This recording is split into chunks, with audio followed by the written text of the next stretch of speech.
Peço, amém. Amém. Glória a Deus. Que a paz do Senhor Jesus reine no coração de cada um de vocês. Amém? No nosso coração. Amém, queridos? Amém. Meu Deus. Vocês estão tristes? O louvor foi tão tremendo, né? Eu estava ali ouvindo algumas canções. Eu não sei porque eu sou do tempo antigo. Se eu começar a cantar, vocês vão espirrar, porque eu vou abrir um baú. É tudo antigo, né? A Sara já sabe disso, é tudo antigo. A gente vai cantar aqueles louvores bem antigos, porque foi nesse período que eu me converti. Então, as músicas de quando nós nos convertemos marcam muito o nosso coração, né? Vocês serão marcados pelas músicas de agora, vocês estão se convertendo agora. Aí virá uma nova geração e vão cantar outras, e vocês vão sentir saudades daquilo que você cantava antes. Então, eu estou muito feliz, porque eu estou vendo uma geração aqui nesta noite que ama Jesus. A oração da Clara tocou muito o meu coração. Senhor, que não tenhamos vergonha, que tudo nosso seja para o Senhor. E ela disse algo no momento da oração, que é o que nós preparamos para pregar. É interessante como o Espírito, né, filha? Ele vai conduzindo, desde o louvor, a ministração, aquilo que ele quer falar. E hoje eu vou falar sobre o verdadeiro amor por Deus. E é interessante porque Jesus, ele nos fala, lá em João, capítulo 14, versículo 21, ele diz: aquele que tem os meus mandamentos e os guarda, este é o que me ama. Se tiver alguém aí, projeta para a gente, por favor, João, capítulo 14, versículo 21. Eu gostaria de ler com vocês. Essa palavra ficou no meu coração por causa de uma canção antiga. Eu estava deitada e aquela canção vinha na minha mente. Eu ia para a cozinha e aquela canção vinha na minha mente. Vocês não vão saber cantar. É uma canção muito antiga, mas ela diz assim: aquele que tem os meus mandamentos e os guarda, este é o que me ama. E essa música ficava na minha mente, e o Senhor, e o Espírito de Deus falou para mim: a sua próxima mensagem será sobre isso. Eu nem imaginava que seria aqui. A gente sempre está indo ministrar no entroncamento. Vou estar ministrando em Umbaíra essa semana, na terça-feira, mas eu não imaginava estar aqui. Aí Sara me liga e fala: ô Anne, você pode nos ajudar a ministrar? Eu digo amém. E eu entendi que essa é a palavra de Deus para vocês. Eu quero que vocês abram o coração e ouça o que Deus tem a dizer para nós, porque não é só com vocês que Deus vai falar, Ele vai falar comigo também. Eu estou aqui para ouvir, e Ele vai nos dar uma sacudida.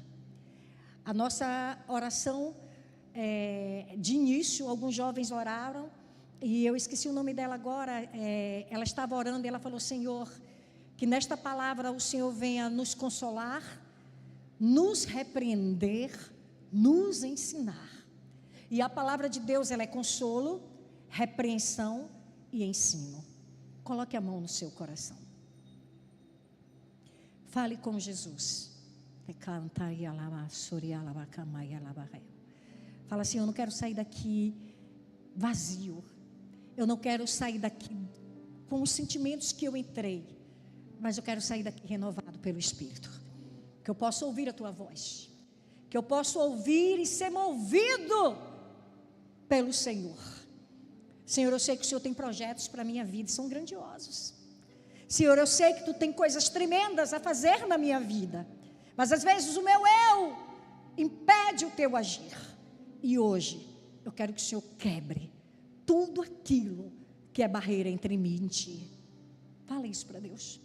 Tira as barreiras, Pai, entre mim e o Senhor, e promove em mim, Deus, cria em mim, Deus, um coração sensível à voz do Espírito, sensível ao Teu chamado, sensível ao Teu chofar, sensível ao ide do Senhor da minha vida. Fala comigo, Pai, em nome de Jesus. Quem pode levantar as mãos no alto e aplaudir ao Senhor bem forte? Mas bem forte. Aleluia, aleluia. Quem pode dizer aleluia?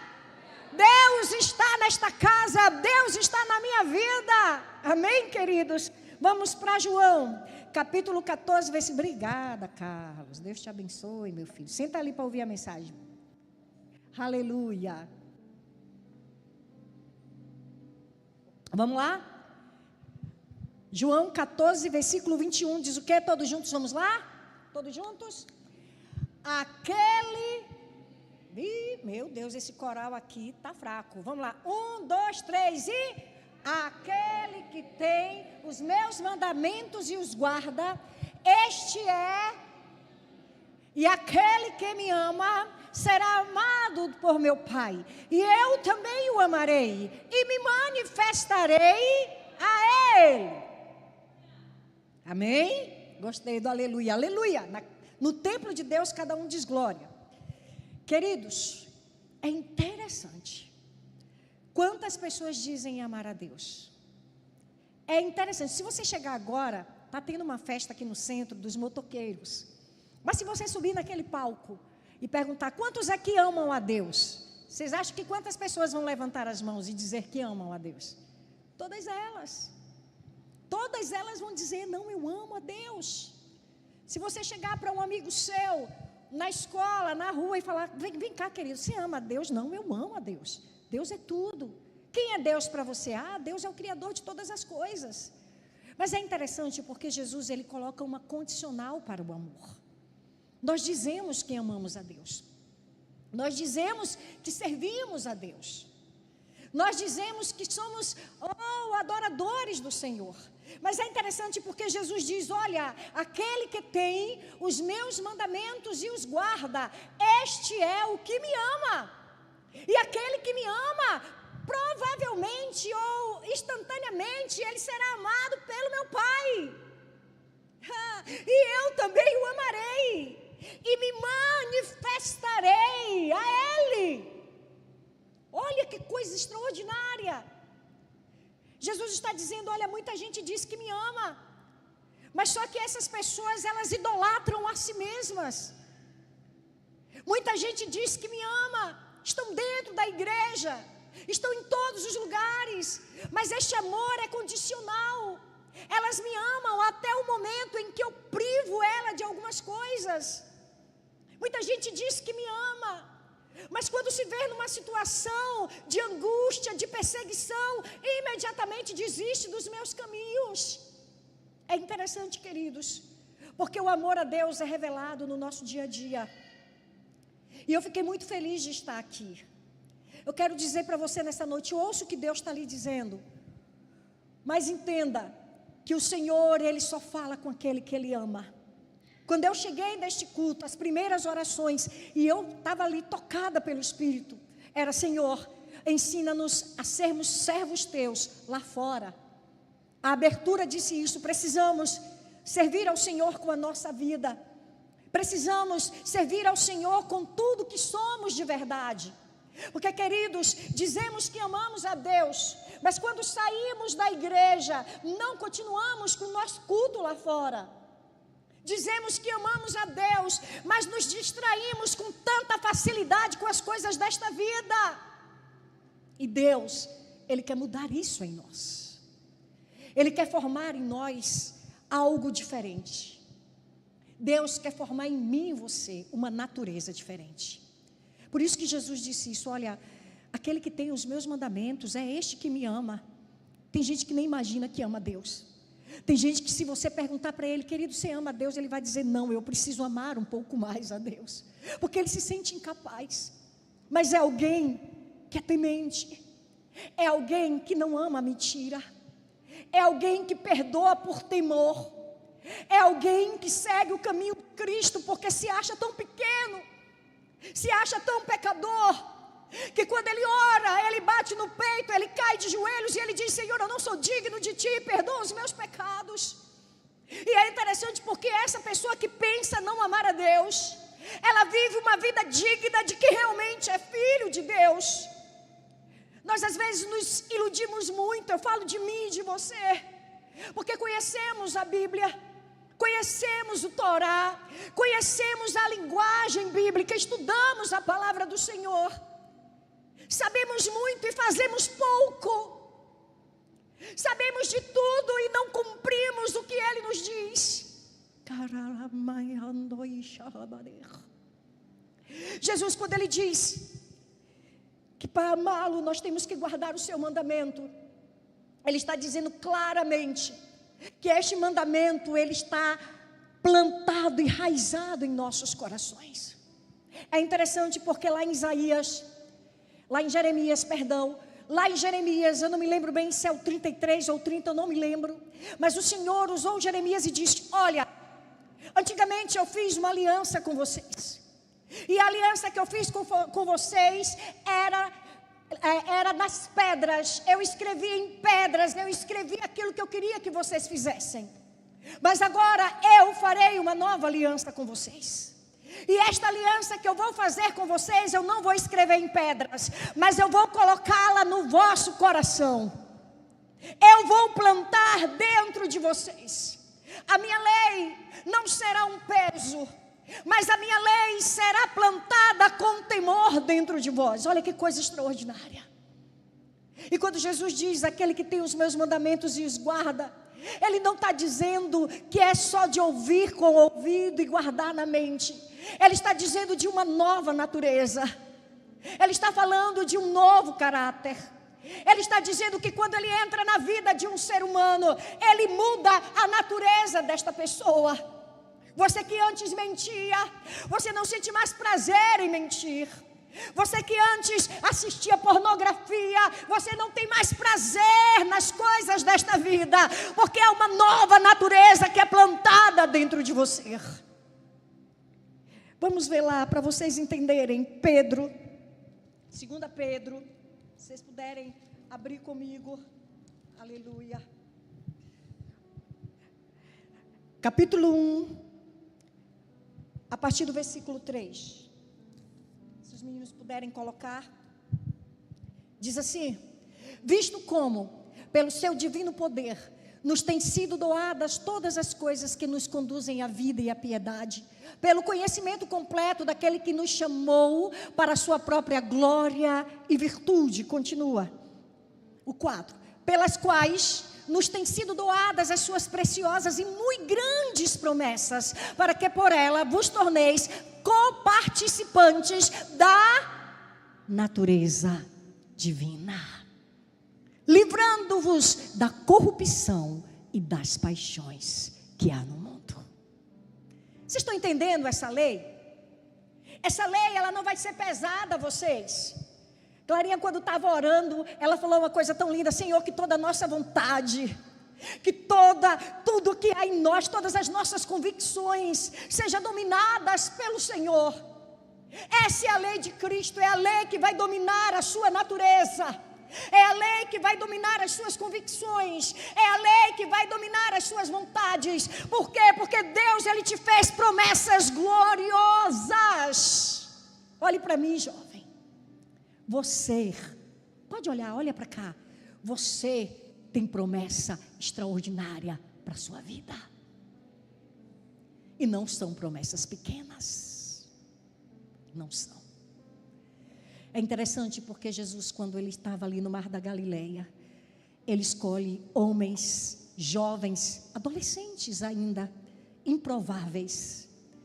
Tanto que Pedro era iletrado, pessoas que a sociedade não davam nada por elas. Mas Jesus os escolheu, porque havia neles uma capacidade que só há em jovens e adolescentes. Que os velhos, a Bíblia diz que quando é cheio do Espírito volta, que é a capacidade de sonhar, a capacidade de ter ambições. Não é ambição pecaminosa, mas a ambição de algo grande, de algo novo.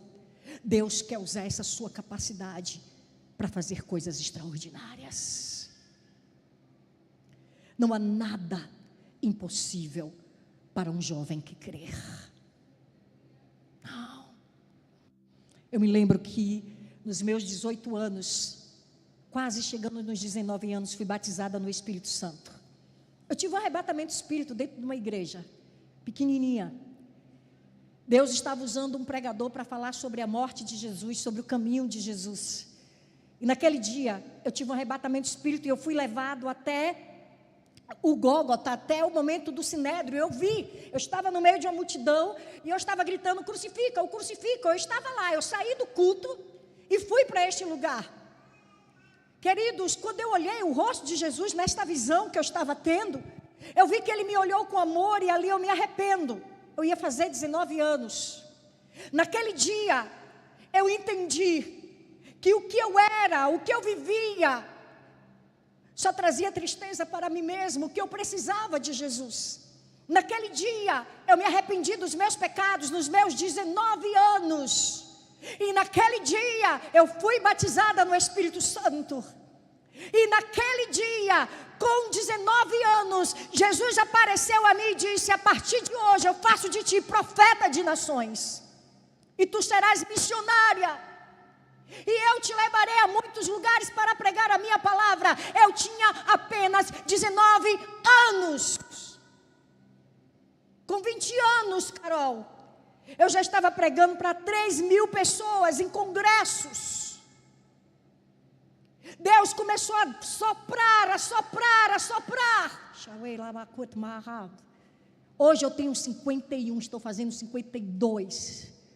E até hoje, o Senhor sopra na nossa vida.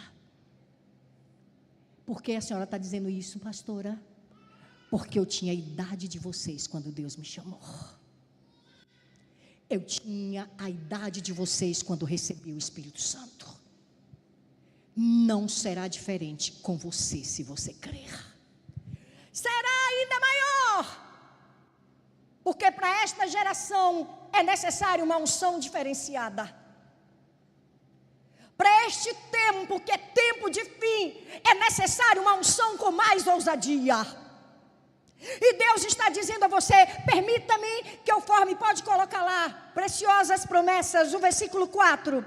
É necessário que você tome posse das minhas preciosas promessas na sua vida. Eu tenho promessa. Escuta o que Deus está dizendo. Escuta isso, Sara. Deus está dizendo aos jovens do AMA: eu tenho promessa para a vida de vocês.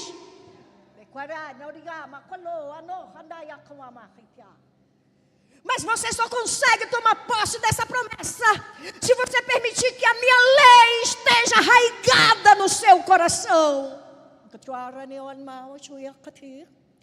Aí você me pergunta: mas como que esta lei vai estar arraigada no meu coração? A palavra de Deus diz: escondi a tua palavra no meu coração para eu não pecar contra ti. É necessário que este amor por Jesus não seja só nas canções. É necessário que esse amor por Jesus não seja só no templo, mas que ele seja o primeiro pensamento ao amanhecer na sua vida.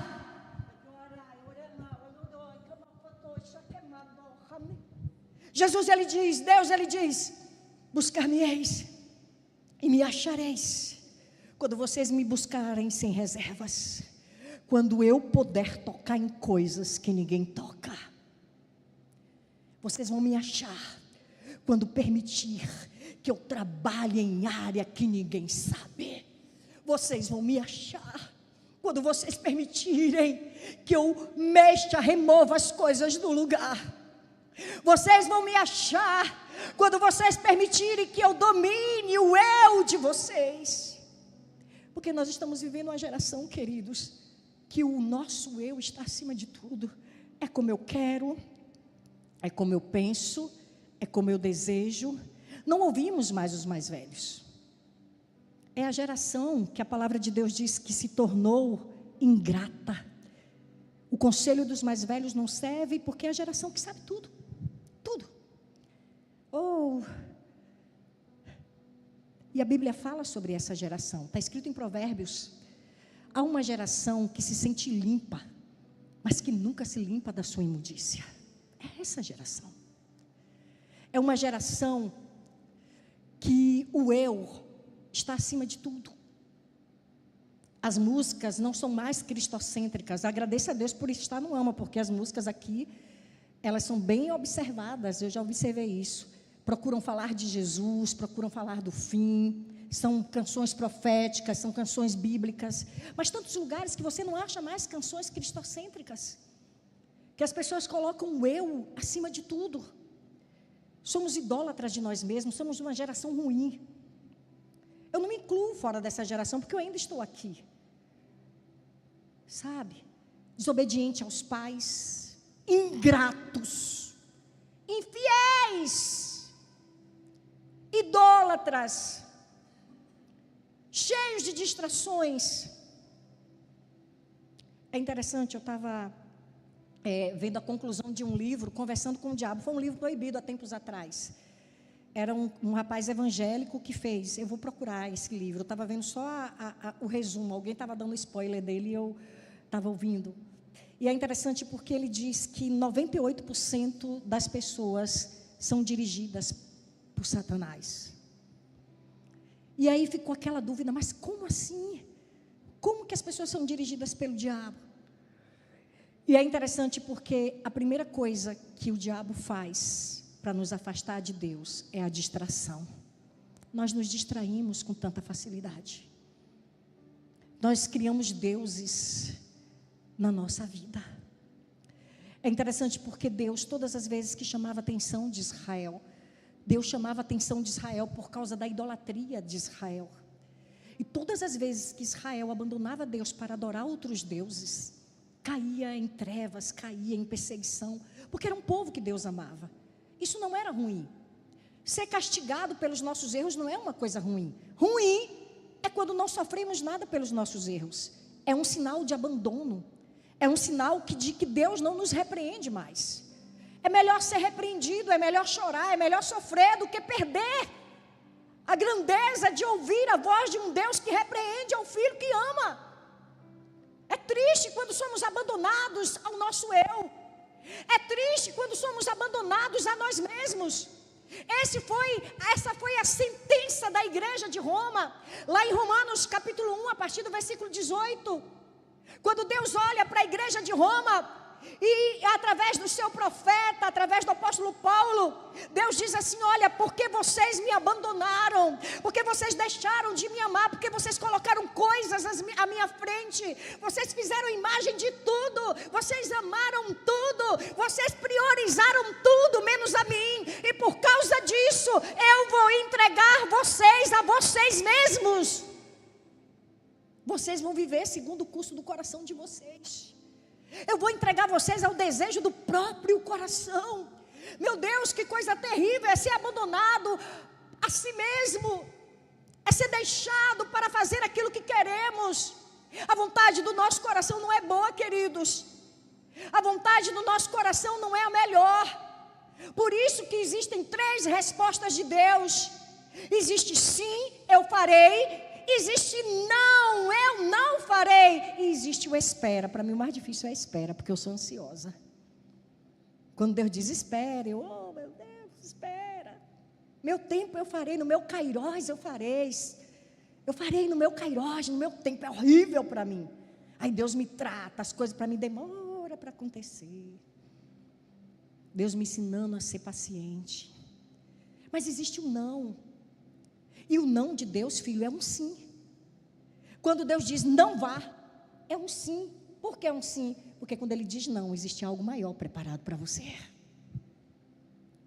Quando Ele diz não, existem coisas maiores preparadas para você. E Deus quer que entendamos isso. Por isso que Ele diz: tome posse da minha promessa, para de sonhar teus próprios sonhos. Eu costumo dizer, queridos, e eu quero que você guarde isso no seu coração, que Deus, Ele não responde fantasias. Tem jovem que fantasia o mundo espiritual, vive no mundo, o fantástico mundo de Bob, né? Oh, vive no mundo da ilusão. Não! Não faça isso. Tenha seu pé no chão. Crie metas. Estabeleça metas espirituais. Crie propósitos. Deus, Ele quer fazer algo grandioso na sua vida. Ele quer te levantar. Ele está dizendo: eu estou à procura hoje de semeadores. A seara é grande, eu estou à procura de você. Onde está você? Eu estou procurando você para fazer a minha vontade. Eu era da idade de vocês. Quando eu estava sentada como vocês estão, E Deus me procurou e disse: levanta e vai e faz.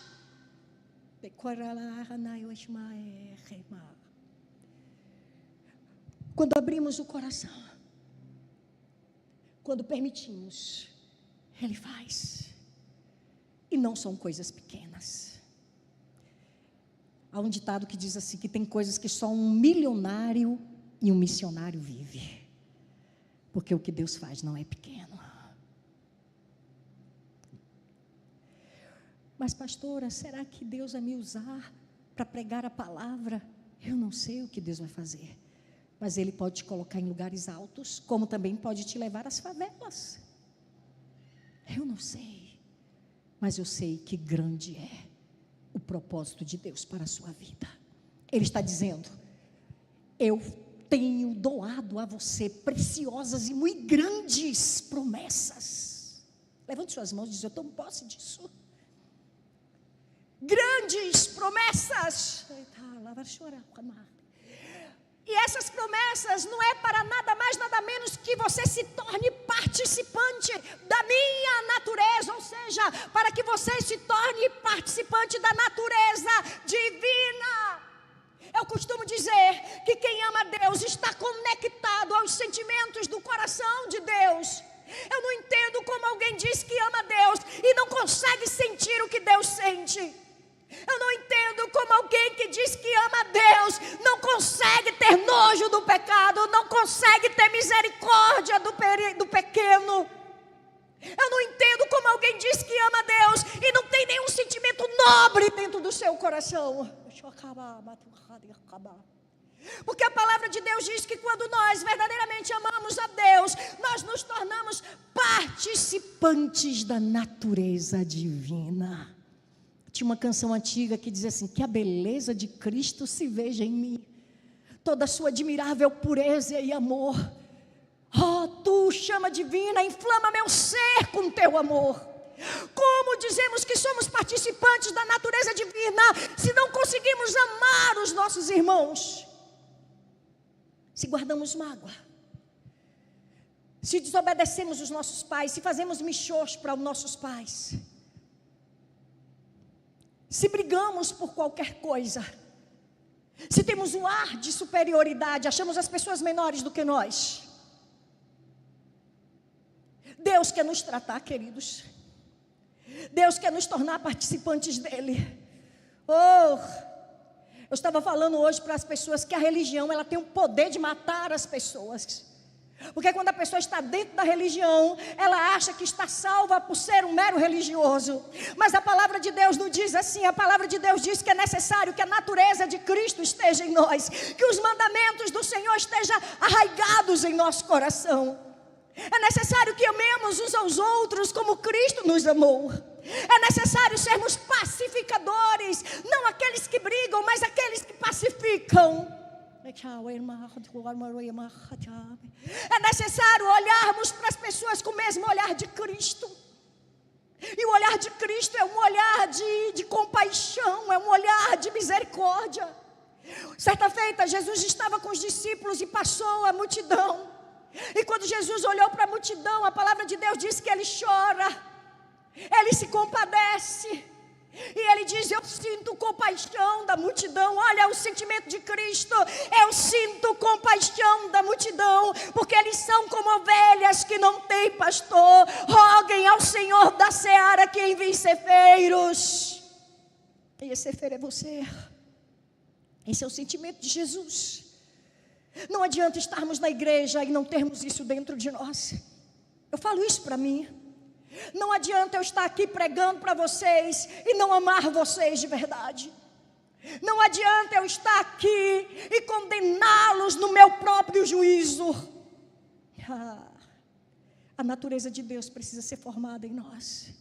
E para entender isso, nós vamos ter que estudar a natureza de Deus, que é algo que ninguém consegue estudar. Mas precisamos entender que o Espírito Santo, ele tem os frutos. Ele tem um fruto, né? Os frutos, é o fruto. E esse fruto está em amor, benignidade, paz, longanimidade, perseverança, domínio próprio. Essa, sim, é a natureza de Deus em nós.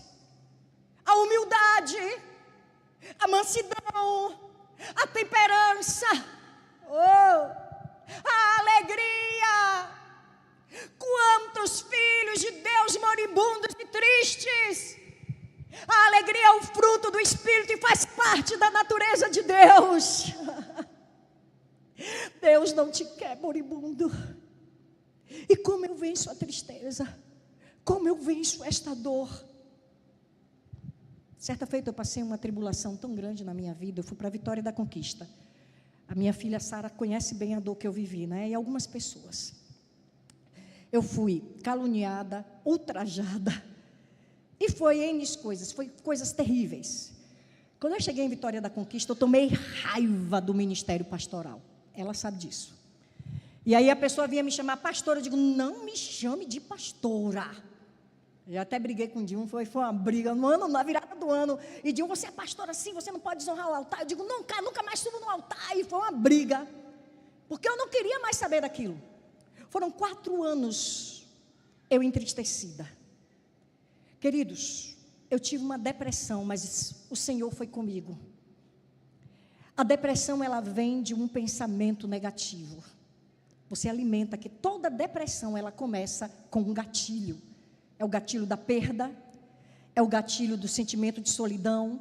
Sempre há um gatilho para que ela venha. E como eu venço?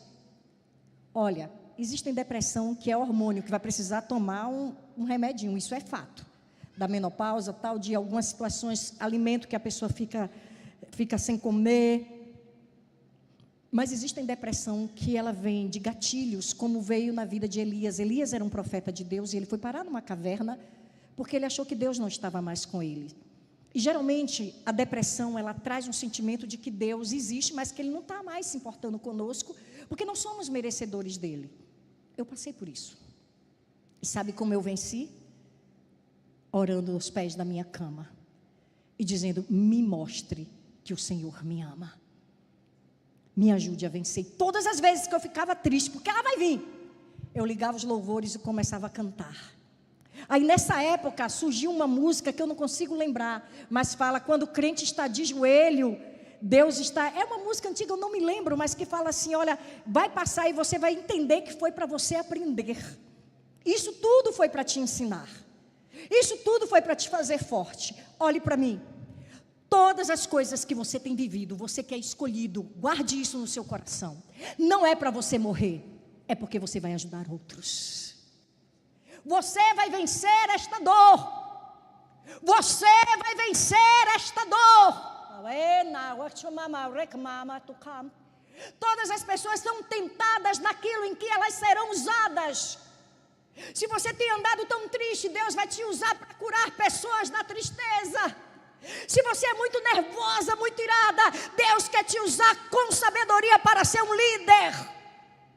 Em nome de Jesus, vença a si mesmo, porque o Espírito Santo, Ele te capacita para vencer.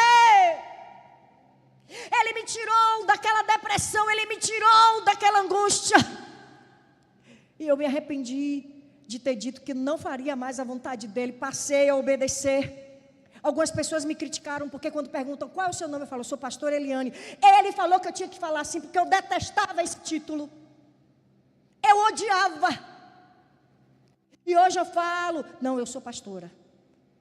Eu sou pastora. Sabe por quê, queridos? O apóstolo Paulo falava, eu, Paulo, apóstolo do Senhor. Você é ungido do Senhor. Você é escolhida do Senhor. E Deus fará grandes coisas através de sua vida. E Ele está dizendo, não tenha medo. Eu liberei promessas.